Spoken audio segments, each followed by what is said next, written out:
Creativity and community are absolutely vital in challenging times. Creativity is also consistently named as one of the top skills of the 21st century, particularly with the advent of AI. Welcome to Syncreate, a show where we explore the intersections between creativity, psychology, and spirituality. We believe everyone has the capacity to create. Our goal is to demystify the process and expand the boundaries of what it means to be creative. We talk with visionaries and change makers and everyday creatives working in a wide range of fields and media, from the arts to science, technology, and business. We aim to illuminate the creative process from imagination to innovation and everything in between. I'm Melinda Rothaus, and I help individuals and organizations bring their dreams and visions to life. At Syncreate, we're here to support your creative endeavors. So if you have an idea for a project or a new venture, but you're not quite sure how to get it off the ground, find us at syncreate.org. Our book, also called Syncreate, walks you through the stages of the creative process so you can take action on your goals. We also offer resources, creative process tools, and coaching to help bring your work to the world, including a monthly coaching group. You can find out more at syncreate.org. My guest today is Douglas Eck. He's a senior research director at Google DeepMind and a research co-lead of Gen Media, which creates AI tools for creativity, including Veo, Imagen, and Lyria. He's also the creator of Magenta, a research project that explored how machine learning can aid in music and art creation. His research focus is in machine learning and human-computer interaction. Doug holds a PhD in computer science and cognitive science from Indiana University. So, welcome, Doug. So great to finally have you on the show. And I feel like this is an exciting time to have this conversation. It's definitely an exciting time to have this conversation. And Melinda, we've tried to make this happen right at the end of COVID. I think it was on a boat on the Nile. On the Nile in Egypt. Which is a good place. So Melinda and I have been on the Nile together with a number of other friends and cooked up this idea to do this podcast. And it's been a little while to make it land, but I'm really glad to get a chance to chat with you about creativity and learn also more about Syncreate, which we talked about a lot then, but also I want to see how this weaves together with the work that I've been doing in, indirectly with creativity as well. Absolutely. So I will say that this is our 101st episode, so I'm excited to have you. Well, we took a slight production pause in August, just take a little break and regroup, but I feel like we're kind of kicking off a new round of things here, so excited to have you on. And so I know you work at the intersection of artificial intelligence and creativity and technology and all these kinds of things. So I think, there's a lot of questions on people's minds at the moment about what does the advent of all these AI tools mean for creativity as we know it? Is it the end? Is it just the beginning? And of course, the answer is nuanced because there's a lot of jobs that, including creative jobs, that are going to be sort of taken over by AI, right? And yet, there's these tools that make a lot of things possible that weren't possible before. Yeah, I think both are true. I'm trying to add to what you just said, which was a brilliant summary of, I think, where we are. The thing that I would add is that, I think we should be humble and realize that we don't really know how and when a new tool will give rise to new forms of creativity. I think that we'll see new forms of cinema and new forms of expression land. And we've seen little glimmers of that. But really, I think it's sitting squarely on us as creators to decide whether this technology helps us tell our stories and explore new spaces rather than going the other way and saying, "Oh, here's this new technology that you have to use. It's the new thing." History's on my side there. For every new piece of technology that gives us a new way to communicate, like, for me, I'm a musician, so, the electric guitar or maybe a bass guitar as, you happen to play, as we all know, Totally. um, that gave rise to at least 50 years, had a good 50-year run, maybe more, like, it's like a really useful It's not tool for over. Yeah. not over yourself. I'm here to tell you that it's not over. Um, but for every one of these successful creative tools, there are thousands of failed attempts. Sure. And I think that's in some ways inspiring because it means that we are, as creators, we're the selectors. We're the selection function for what gets used and what doesn't. If someone comes to you with technology that doesn't help you tell your story, you're just going to throw it out. And I find that genuinely inspiring, and it just raises the bar for people that are on the technology side of the story to um, to have a game, pick up their game, and provide really useful and interesting new ways to express ourselves and to create new things. Yeah, for sure. So I'm curious, kind of, I was looking at the podcast you did last year with Professor Fry on the DeepMind podcast, and you mentioned, which I thought was really interesting, that one of your first inspirations around the intersection of music and technology was a player piano.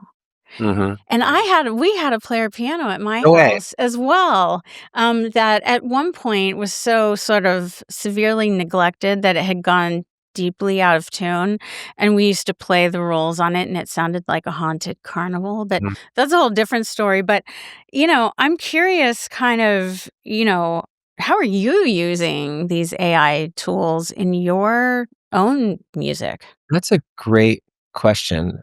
So, so first a caveat, like Professor Fry and I were speaking, and I was wearing my sort of official hat as I'm a researcher at Google DeepMind. I'm getting the chance to talk with you as an old friend. Yes, And so this is great because, like, I can talk about the way that we approach technology at work, but I think you can also go and watch other podcasts and read. exactly. Honestly, my honest answer is that I struggle to use AI when I play music. I play acoustic guitar and I play piano and I sing. Yeah. And I've had a blast doing some like real time music generation, almost like DJing. Mhm. Really interesting time exploring new sounds. And for those of you that don't know, like forget about like what's happening now. I've been invested in AI and music since 2015. I created a project called Magenta, which is still rolling. It's an open source effort to connect technology to musicians. We started at the very early days of generative music with neural networks, and have been rolling since then. We just recently released Magenta Real Time, which is this really cool, I think, like open source way for you to play with like kind of real time music generation, accompaniment, DJ tools, and we'll keep strengthening that. Cool. That really speaks to me. Um, I think for whatever reason, as a musician, what speaks to me is my voice and like really tightly playing along with what I sing. Mhm. Acoustic guitar is just a great fit. I have a semi-hollow body guitar as well, and as I move towards electric guitar, I get less comfortable. So, like, as a professional, I'm like, "Look at this electric guitar," and as a professional, I'm like, "Look at these AI tools." But honestly, as a musician, I don't use them all that much, and you know what? I think that's fine. Honestly, Absolutely. fine. Like, Absolutely. like, what I do when I'm creating things and when I'm working on that part of myself, it's totally fine if I leave my work behind, even if my work is like music or music adjacent. For sure. For sure. And of course, there's so many musicians working in so many different genres, and some of them use more electronic tools, and some of them use more organic tools. And I mean, that's the full spectrum of what's possible, right? Totally. And also, I think, like, just to hammer the point home and then we can move on, I remember back maybe 2017 or so talking with a, a really good classical music conductor about this. And I realized that what she was presuming was that I wanted everyone to use AI. And Right. I said, look, let's just take one of the like first chair oboists in your symphony. It's fine. Like not only is it fine, but why on earth would they use AI if they're so good at what they do? Of Like course. there's no need. Like then we need to invert that equation. Maybe the next Gen Alpha kids will come along and they'll want to do something that we didn't think about. And I'd love to be the person that helps provide tools for them. But I think it's a very personal choice and a very like like, interesting and deep choice how you tie what you're trying to say as a creative act to the technology that you need. I mean, I think we need technology. Even an oboe is technology. So, like, except for your voice alone in a room, there's not much you can do musically. Sure. Um, you know, the first, first human. Yeah, you know this, right? I'm drifting a bit, but the first known human artifact, Was a musical instrument? bone flute. Uh-huh. That makes So sense to me. we've been repurposing, doing technological advances to music since the Stone Age, right? Exactly. Someone can fact check me on that. I was told that's true. I did not find the bone flute and verify its age. All right, we'll check it out. But it's interesting that you say that because in our kind of conversations prior to this official recording, we were kind of talking about some of the differences you were noticing between what kind of AI tools for music generation versus AI tools for video generation, right? And that there's something about playing music in a room with people in real time. There's something organic, and that's part of the joy of it, right?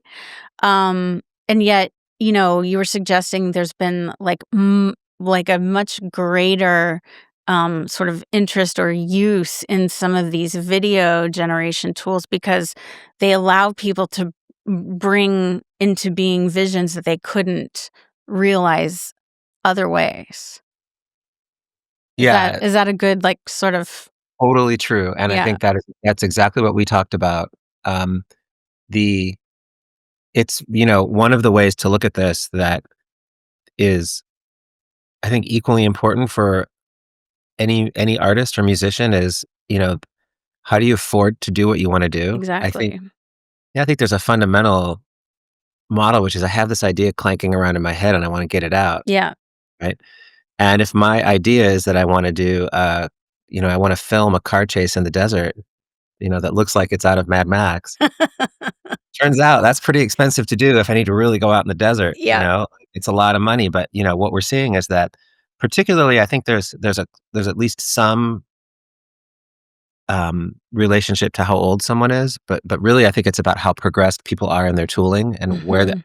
journey has gotten them. Folks that are earlier in their journey are often looking for tools more actively because they haven't landed on a process that works for them to express. Right. So we're seeing like he's on, you can find all of this in social media, just people commenting on using videos. Like, I had this idea in my head. For the first time in my life, I can see some of these ideas that I've had in my head showing up in video. And, realistically on the music side, I mean, while it's expensive to buy a good guitar, um, what it takes to set up a technology chain that looks like maybe what the Beatles had is not that expensive compared to what it takes uh, to film something in the desert. And so Yeah. people just don't need AI to express themselves, and so they don't need it. They don't need to use it. That's what I Mhm. Mhm. um, I don't know if you wanna go in this other direction, but you mentioned something else that strikes me as deeply true, which is that, the thing that I love the most about music is playing with other people. Mhm. I, um, I wanna quote, a musicologist, Vijay Iyer, who, really influenced my thinking on this, and he said crisply had a chance to meet with him many years ago at the beginning of, Magenta. I don't wanna misstate, I believe he's still at Harvard, and, he said, "Music is about co-presence. Yes. It's about all being in the same place together, and very fundamentally, our auditory systems work such that we're all immersed in the same auditory world. Mhm. Our visual systems are different. I can continue this conversation, and I can look out the window, and now my visual world is different than yours. But our auditory systems, we're all swimming in the same auditory soup, so to speak." Yeah, that's a great And point.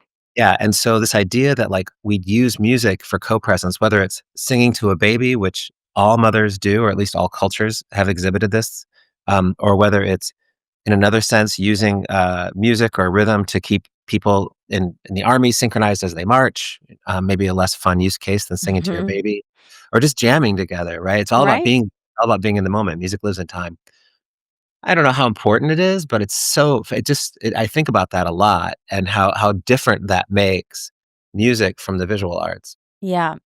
Yeah, I think that's so true. I know for me personally, a huge part of it. I mean, I can do stuff on my own. And it's important, if you're writing music or whatever, sometimes we talk about it a lot on this show. Some aspects of creativity are quite solitary and other parts are quite collaborative. But the real joy for me is playing together with other musicians and seeing what each person is bringing to the table, with any given song or composition. And it's that synergy that gets me really excited. Is that synergy the same as the sin that I see in Syncreate? Yes, it I'm is. asking a No, guided it's question I true. know the answer to. Synergy and co-creation. Yeah. That's where Syncreate came from. Exactly. Yeah. Yeah. So, well, there's so many things I want to ask. But I'm curious a little bit more about your journey. Maybe you don't get to speak about that as much, but we've known each other since we were both graduate students at Indiana University back in the Right, go day. Hoosiers.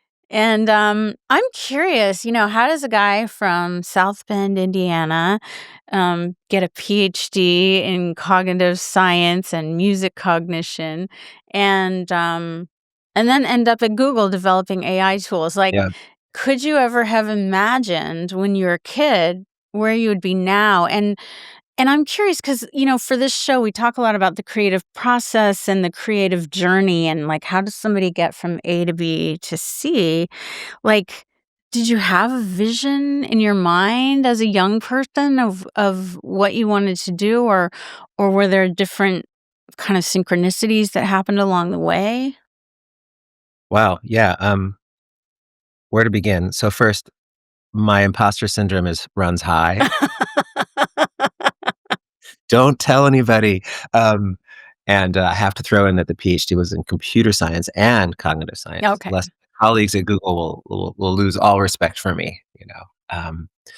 But no, I think, there's a bunch of general themes here. One is, I feel very grateful to have had parents who supported me, but did not, for lack of a better term, guilt trip me.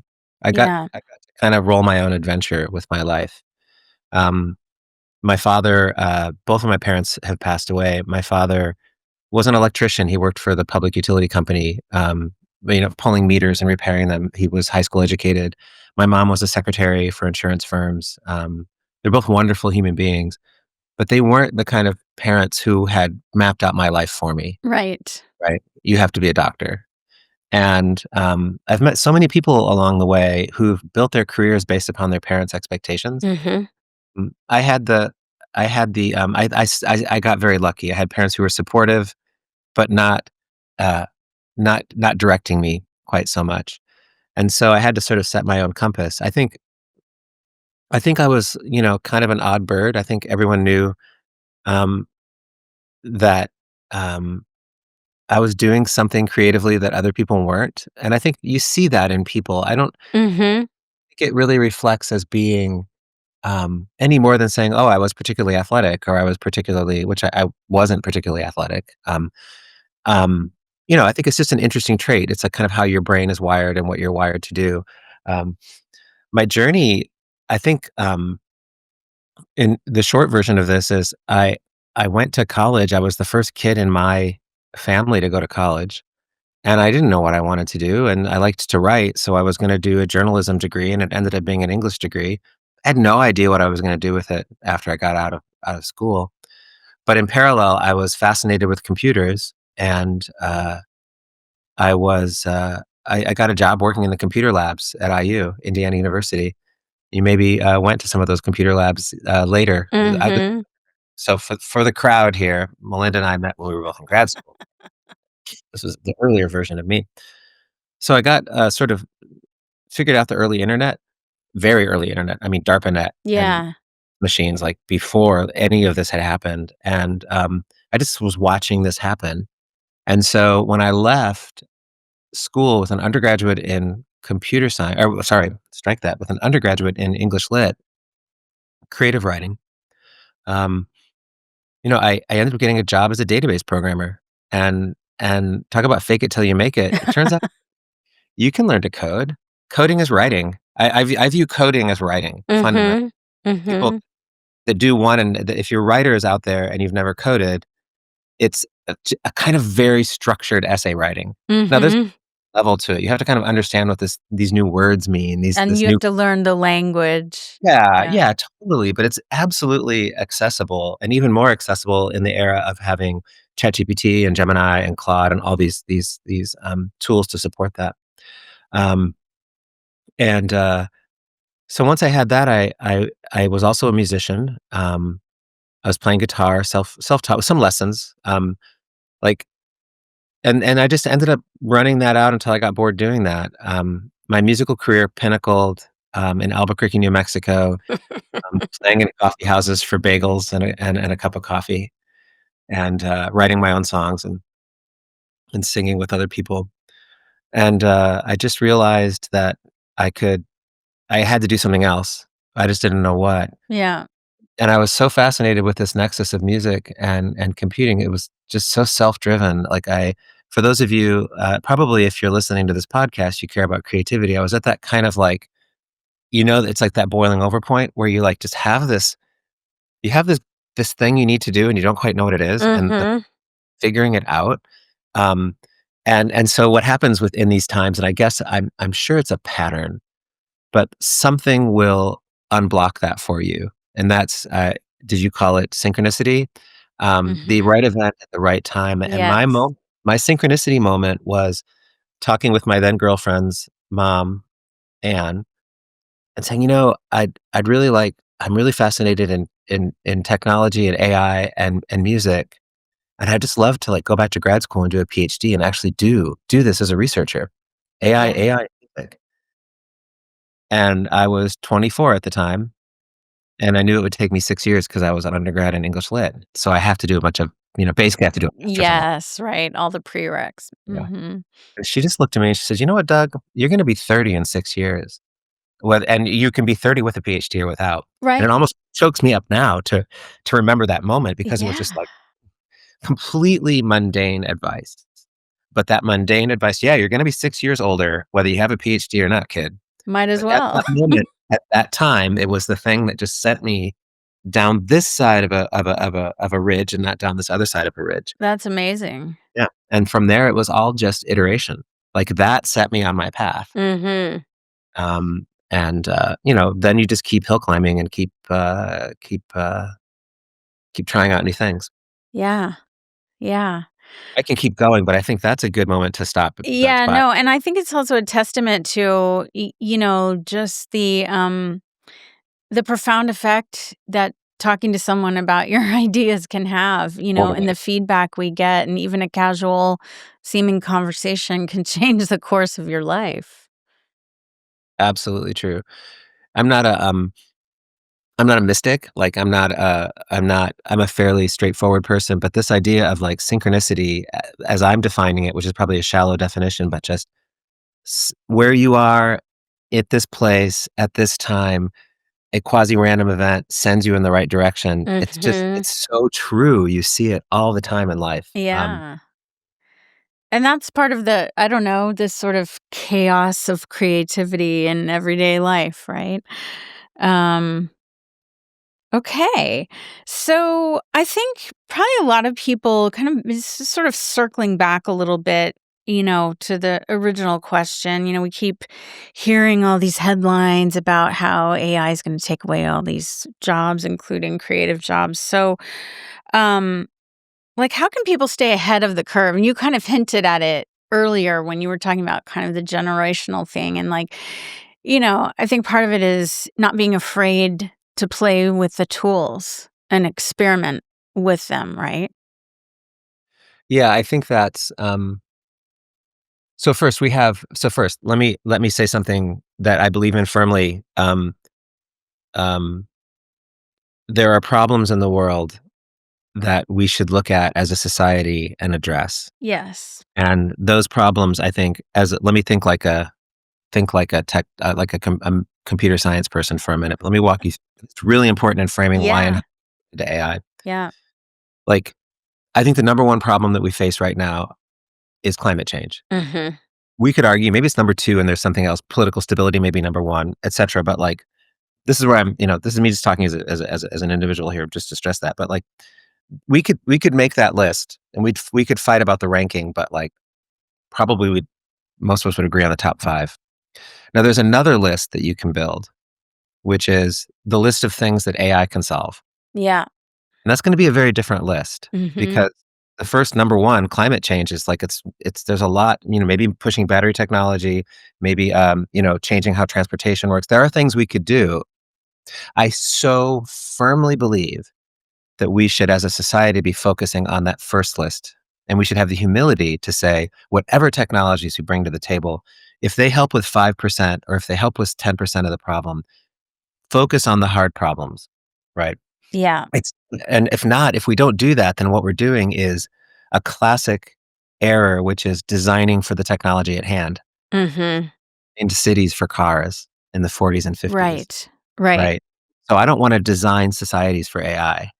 At the same time, I wouldn't be doing this if I didn't think there were very, very positive outcomes. Just look at what we're doing in biology with AlphaFold Mhm. that can come from this and that can help us build a better world. So I wanted to frame this because I'm not a techno utopian, Mhm. but I believe that what we're doing with AI can and will lead to socially, beneficial good. And I'm sure there are people on this podcast that disagree with me. I understand that.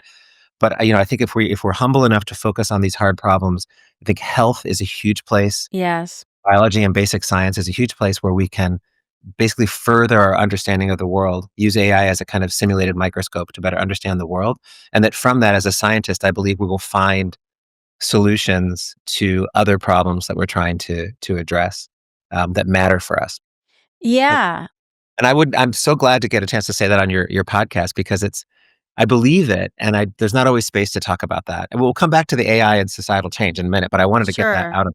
Well, and it makes me think of, there's that adage which has been said in different ways by different people that, sort of what got you here won't get you there, or kind of like Einstein said, we're not going to be able to solve the problems at the same kind of level that we created them with. Like we're going to have to go somewhere, and these tools offer potential opportunities. Like, I've heard you speak about the potential for like modeling things using AI tools that we wouldn't have necessarily been able to model before, right?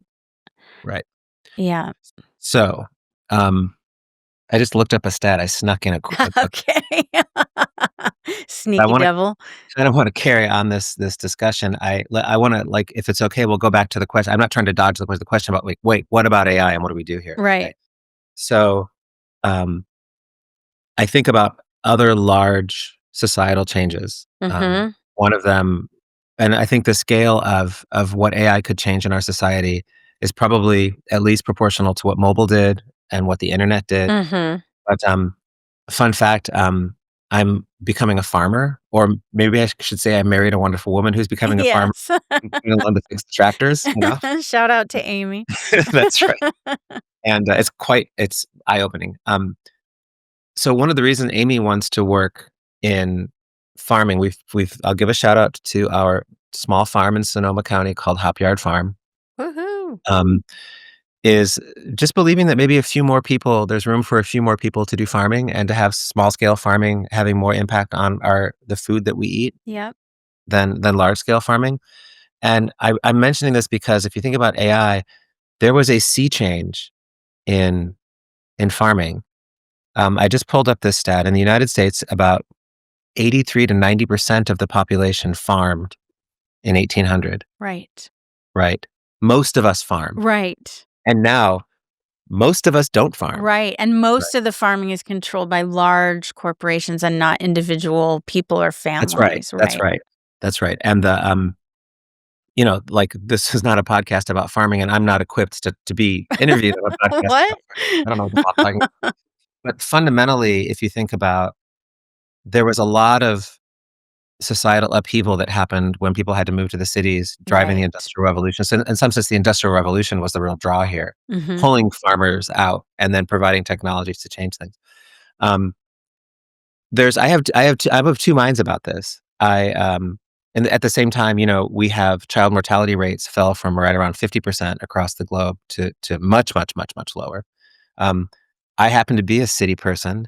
I am inspired, and I love San Francisco where I live. Yeah. and I love New York, and I love the culture and what was created via this change, right? But at the same time, I'm very conscious of the fact that life became very, very difficult for a lot of people when they had to move to the cities. Yes, Um, without a doubt. right. I don't my belief, or at least my informed hope, is that despite what many people have been claiming who are really, um, kind of pumping up this moment, Mhm.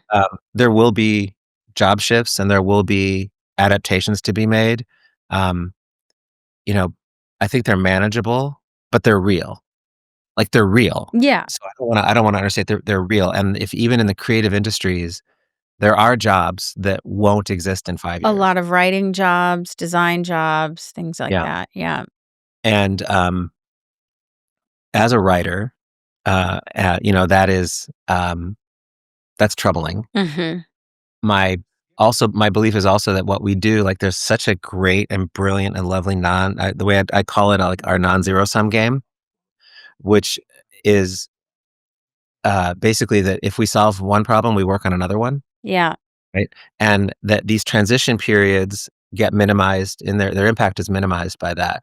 So Mhm. by that, I mean that, like, when we, eliminated there used to be whole floors in office buildings called secretarial pools. They called Right. them, and it Mhm. might in, like, in a you can see find if you just Google for the secretarial pool from, like, a 1940s office building, it's these massive, they invented the, open workspace, Right. you know, Right. a bunch of people, generally women, sitting at typewriters, having handwritten documents handed to them, and they type them. Yep.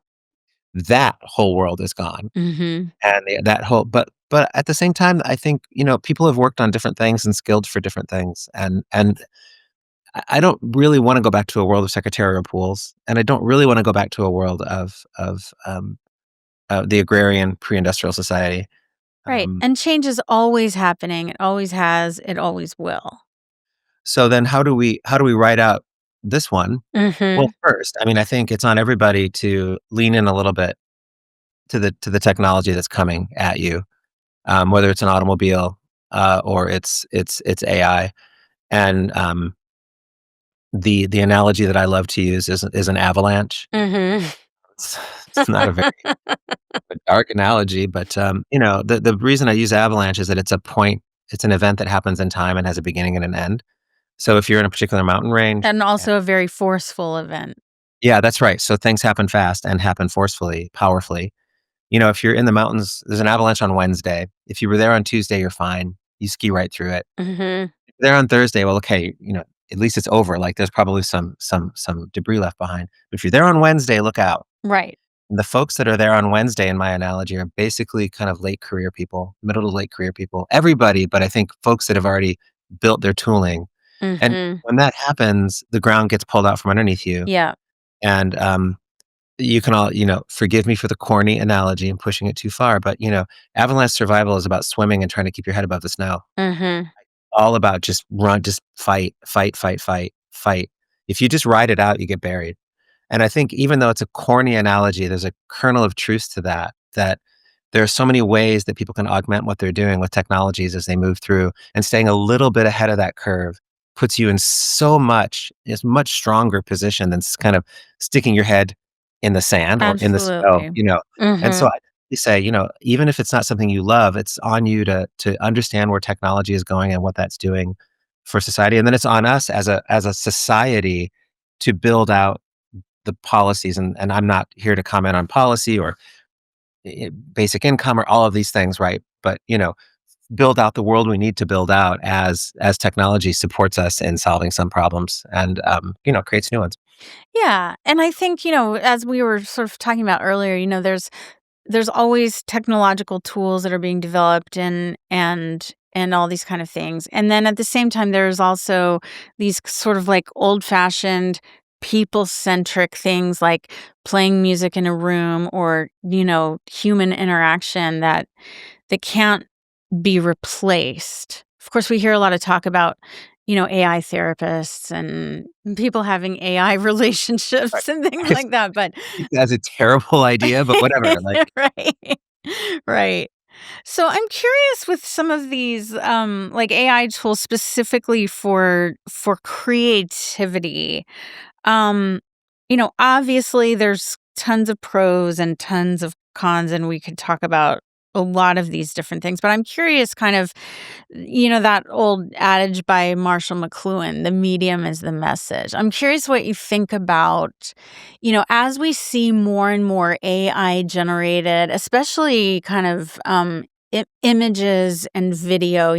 I saw an article about, how they have sort of AI models now, and maybe modeling as a career is going to go by the wayside, or things like this. As we see, or as we are exposed to more and more of this AI generated visual material, and the visual is such a powerful Right. perceptive field, right? Like, how will this affect our own understanding of ourselves and what it means to interact human to human? Absolutely. Brilliant question. So first, I wake up every morning, as I'm sure you do, and wonder if my chance to be a professional model is finally over. Right. Well, It's all about AI. It's taking that chance away from me. It's not me. It's the technology. Okay, seriously answering this question, um, I there's like 10 questions in what you're saying. Sure. Pick So I'll rip whichever one feels yeah. most interesting. So first, I love the comment about the medium is the message, Mhm. and what that requires is that we experience the medium long enough to get the message. So, like, the medium is the message couldn't happen with year 1 of television. Sure. It couldn't happen with year 2. What you do is you go, "Oh, we have been experiencing television for long enough that in and of itself, it is influencing how we communicate." Yes. Right? So, I have a very hopeful view of that, and which is that humans are very, very good at being selective. And in fact, a lot of what Marshall McLuhan was worried about, we've rather successfully rejected, right? The way that the medium defined American humanity when I was a child is not happening anymore. Like, you remember this, like, you memorized the TV shows that were on Thursday night. We Right. had TV dinners, we had Right. trays, we Right. had TV sets, we had TV Guide, Right. we had like, the whole world was configured around that, and that allowed TV to shape the message. By the Mhm. way, I'm aware to those of you that I'm not really speaking to the heart of Marshall McLuhan's message, but it's the one that I wanna run with here, which is that as we experience AI, we both develop antibodies to what we're not liking about it, hence the term AI slop, which I'm very comfortable with. The idea Mhm. to dump a bunch of new crap out there, Right. you know, great. And, I think there's a version of AI slop. I hope you can make this connection with me. The mobile, the iPhone, and Mhm. you know, I happen to use an Android because it's where I work, but I'm actually like Android for what it's worth.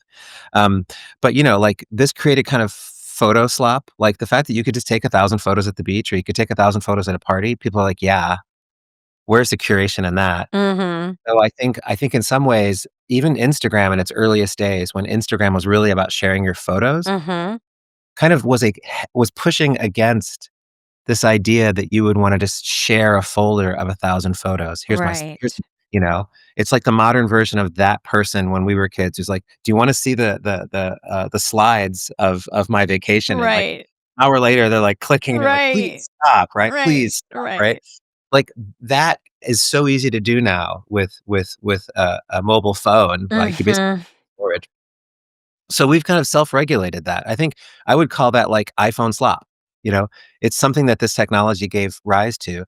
By now, you have, like, the next generation, like, not even like kids now that are in their 20s shooting on film because they want that constraint, Right. right? And Right. at the very least, like, you watch the culture of how often you post, how often do you update your Insta, right?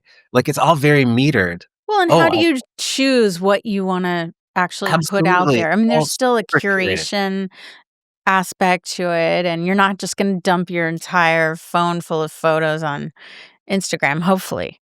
And I think this, like, this self-regulation that we get with curation is already hitting uh, you know, ours is Gemini, ChatGPT, Claude, in the sense that I think people are kind of going, "Oh yeah, that was written by chat. I don't want to read it. Maybe I'll have chat Mhm. read it." Joke like maybe your chatbot will contact my chatbot, and then we'll just talk. Right.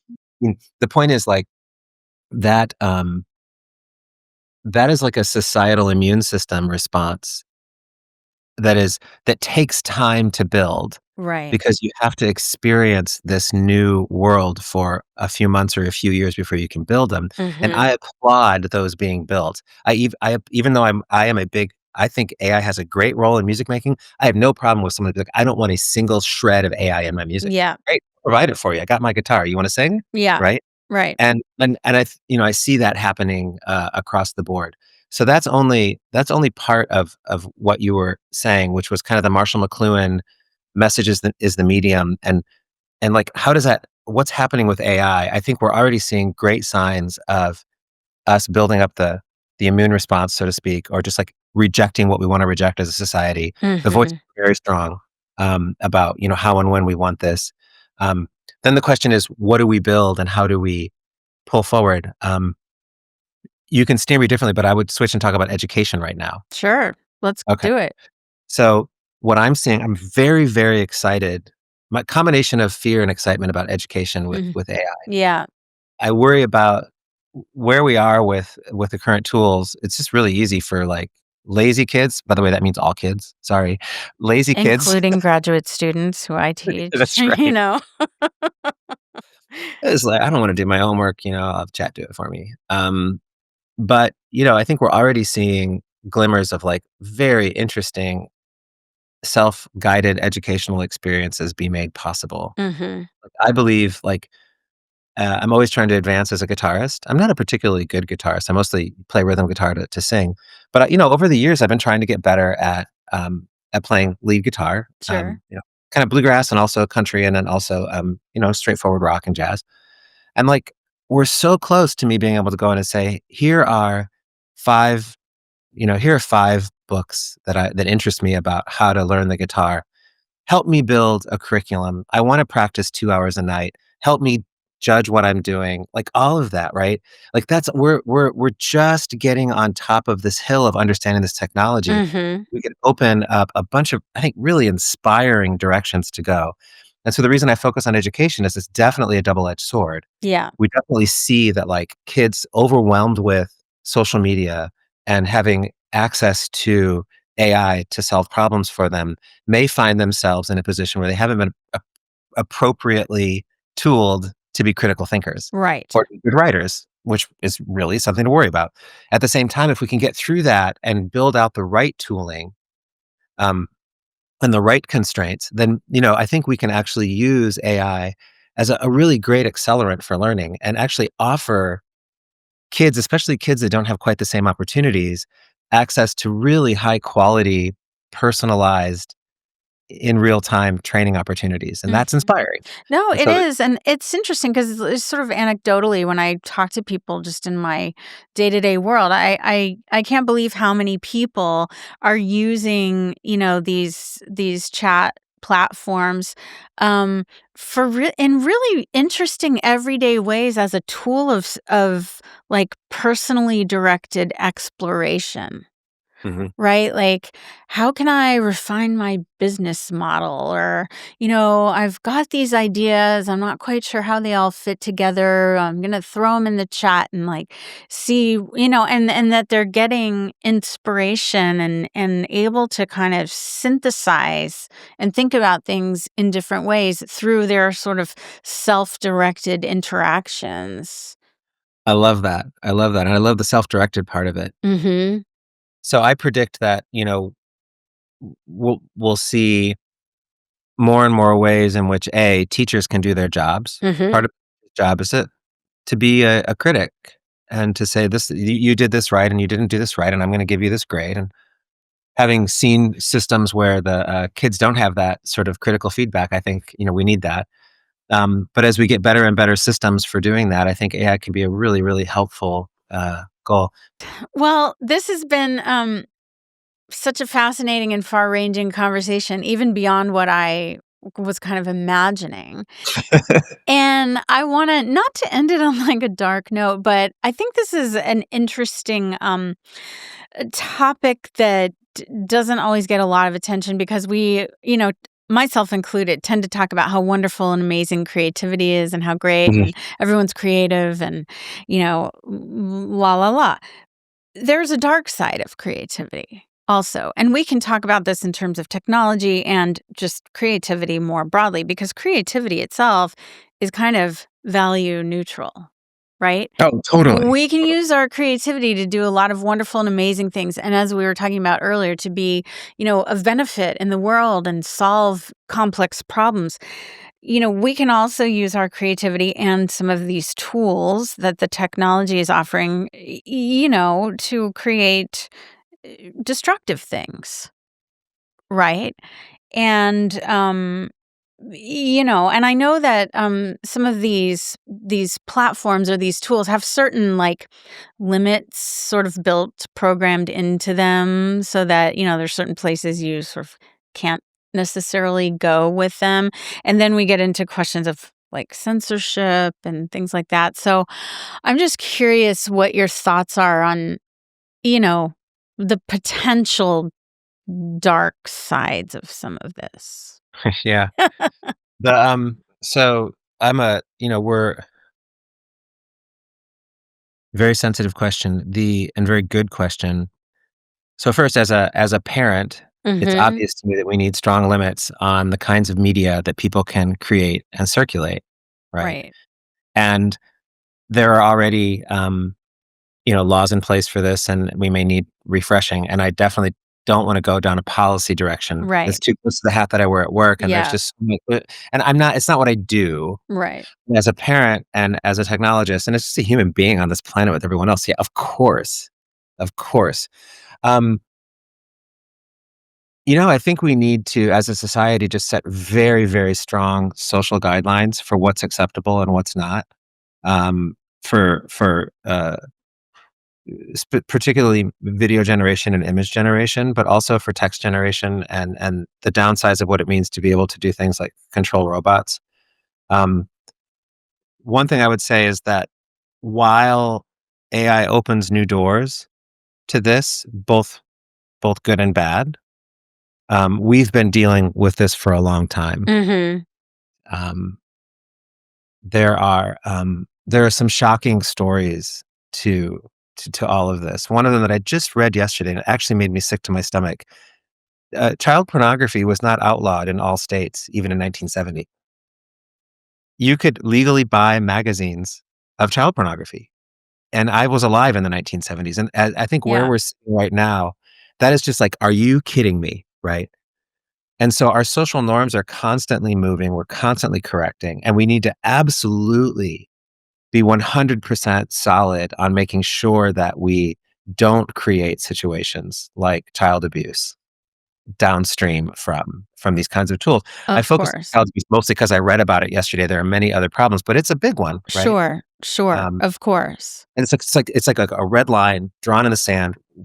We have to absolutely make it a felony to create these materials, and we should throw people in prison that create them. It's very simple to me on that side, and we should not be building tools that enable that.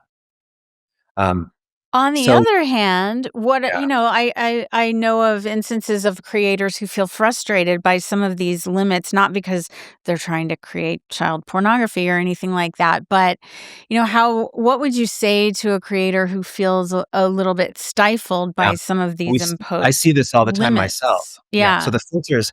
So part of this is like getting the technology to work. Um, we have the basic technology is you first try to train the models to do the right thing. Let's talk about Mhm. the text generation model. Don't generate obscenity. Mhm. But then if it does, you filter it. So the model has generated something, then there's a filter that looks at that and says, I'm not going to give that back to the user. Mhm. Yeah, like when those filters, we call it overfiring, when they generate false positives, Mhm. it's super frustrating. You're like, yeah, trying to make a picture of a mushroom, making a joke, and I don't know why, but you said you feel Right. right. It's super frustrating. Right. Look, we'll get better at that, and all companies will get better at that. Sure. I'm not here talking about my company. The world will get better at that. I'm perfectly comfortable erring on the side of caution here and communicating, like, as we get more and more sophisticated with building models, um, for example, we'll make it possible to make PG-13 content and maybe Mm. even rated R content Mhm. without opening the door to worse things happening. Um, you know, but there's a lot of work to do there. So I guess what I would say is overall, I'm happy. I would rather live with the frustration of over filtering and over censoring than have the opposite problem. And this is an iterative game where we just get better and better at it. Mhm. I also say that different companies will have different lines they'll draw in the sand, be more or less conservative. Sure. I'm Sure. actually I've openly said this and I'll say it now. I'm quite conservative about this. I'm very happy with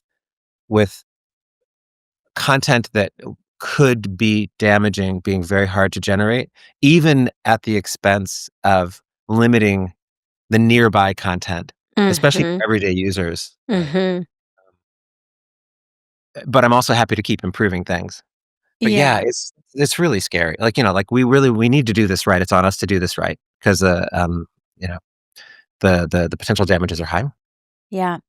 Okay, finally, I just have a personal curiosity. Mhm. I don't know if you've run up against this. We hear all kinds of stories again on both sides of like, you know, sort of AI platforms going, off the rails, so to speak. But then on the other hand, I've also noticed, is there a little bit of a positivity bias built into some of these platforms? For example, giving us positive confirmation or telling us what they think we want to hear or Yeah. yes, right? Great question. I love that question. You're a genius. Of Thanks. course. Of course. It's all too easy, right? Right? Yeah, getting like I like the I don't have a personal connection with any chatbots. Mhm. Like I don't interact with them in a way that I get that kind of feedback. Mhm. And the the way that we form empathetic relationships with other people that we're communicating with Mhm. makes me nervous that people form empathetic bonds with Yes. bots, and it's Somebody all was over. just telling me yesterday they know someone who is in a active romantic relationship with a chatbot. Right. Frankly, it makes me really nervous, and I am not I don't understand the world well enough to be supportive of the products that are being built for doing this too, their Mhm. apps and things like that. Right. It's not my world. I mean, I work in technology, but that's not my world. Yeah. I won't go and say it's bad with a capital B and never ever ever do it, but I just don't think we understand well enough how we connect to each other to try to replace that connection. Because Mhm. I could argue the other side with maybe there's a role for helping combat loneliness, especially amongst the elderly, by having empathetic bonds with chatbots. I just don't know that we've done the necessary research and vetting to do this well. Yes, it's worth exploring. And of course, when we engage in relationships with other flawed human beings, all kinds of things come up. And maybe there's a way of practicing positive relationality that we can then bring back Yeah. into our in-person relationships. This brings me to one other like related point that I'd hoped we'd talk about this like relationship that you form. There is there is a relationship that I form with technology that I think is really healthy for Mhm. me at least, which is a lot of what I do that I consider creativity is actually flow, Yes. right? And flow for me is a kind of mindfulness. Mhm. And so what I've been when I play piano, I'll have a glass of wine, I'll play piano, and I'll just improv. Mhm. Almost always alone when this happens, Right. and I almost always lose track of time, Mhm. to the point where I've sometimes gone, "Oh, I think I should turn the lights on." It got dark while I Which was is playing. like a beautiful feeling. And that is a kind of it's not an empathetic bond, but it is a loop that I'm forming with this piano, which is a piece of Yes. technology, right? Yes. And, like, that kind of creativity I'm sure we didn't go in this direction probably because, this is what you talk about, this is what you do is think about these, and so this is kind of about AI. But Mhm. for me, I think there's a very interesting and hopeful role as we do more and more real-time generative experiences where you are controlling it. So in some ways, the AI becomes not a generator of materials that you then edit, but like it's just this thing that you're playing. You're kind of playing it like a musical instrument, or you're Right. kind of like an adaptive video game or something like that. I can imagine like really finding a lot of like flow value in that. Mhm. And Mhm. that's creativity, but it's like, as we talked about this in the past. I'm not going to record that, edit it, and share it with others. It's Right. me, It's like part of flowing. your That's right. process. Yeah. And Mhm. to be completely honest, I think for me, that's like at this point in my life, 90% of the game for me with creativity. I'm doing very little. I have very, like, I'd like to do an album. I've written a few songs. I'd like to do, it's like, maybe I retire and I do some albums. Like that's edited. That's like craft. That's Sure. working to get an artifact out for other people to enjoy. Sure. I want to spend the rest of my life doing intentionality via flow-based creativity Mhm. and improv for me. And I think maybe there's an interesting role for AI in that if we get it right. And Yeah. fundamentally, Magenta, which I'll put another plug in for, Yeah, sure, and we'll our put a link Magenta in the show project, notes. we have a bunch of open source stuff for, we have a bunch of open source stuff around like kind of real time treating AI as a musical instrument, a cool, maybe possibly cool new instrument that we could play with and experience for a few hours at night, with a glass of wine, watching it get dark. I love that, and I think that's a great kinda point to end on, and I usually like to end each episode with what I call a creativity pro tip, something Okay. that people can go out and try on their own. So I think this is a perfect example, whether it's Magenta or, any of these other AI tools for creativity, just check it out. Play around Yeah, with it, play around not with it. with any goal in Right, mind, right. Flow it, right? like, there's vibe coding, right? So, it's like it's vibe coding, if your listeners aren't familiar, is basically using a chatbot to help you write code. Uh-huh. And you just kinda keep vibing with it until you get what you want. Right. Actually, it largely doesn't work for complex software development projects, hint. But the idea that you would just kinda, like, be like, "I'm just gonna go on this journey," and with some AI tools that are built for that, Yeah. and, like, the stakes are low. I just wanna see Mhm. fun. Like, this might be fun, and I might W get what something could out of I it. discover? Yeah. Yeah, exactly. I think that's a really good way, that may be a good entry point for some people to experience this technology in a way that, might provide at least, I mean, what's the worst case? You're like, "I'm an hour in, this just sucks," right? Like, it's not the end of the world. You've given 1 hour of your life to trying Yeah, something. it can't That's hurt, how I felt about the trumpet. right? Sure. Not everything sticks, Right, right? exactly. Well, Doug, thank you so much. This has been such a fun conversation. And Right. if people want to find out more about what you're up to, including Magenta, for example, like what are the best ways to find you? Yeah, so we have, for those of you that wanna look back at the history of how we have approached music making and creativity, please visit the Magenta blog. Um, I think I posted the first Welcome to Magenta blog posts in June of 2016, so we're coming up on 10 years of this. Amazing. Very research focused and kind of gives you an interesting history of how we and Magenta team have approached creativity. And it's we can put it. I'm sure you can put it on the out credits, but it's magenta.withgoogle.com. Okay. And the main thing you want to go after is our open source offerings and our blog, where we have all of our old blogs listed there for you. Um, it's kind of a time capsule now. We've been doing this for almost a decade. I'm quite proud of what we've done. We've been creator first. We've been musician first. We're not trying to replace anyone with anything. We're just trying to have a blast with this technology and see where it can go. Amazing. All right. You Well, very much. So I'm thanks, so glad we Doug. got a chance to do this. I Our am dreams came in too. aisle. I know. That's an It's amazing a place to real follow a dream. thing. Yeah. So, thank you so much, and I hope to connect with you again soon. Fantastic. Thank you. All right. Take care.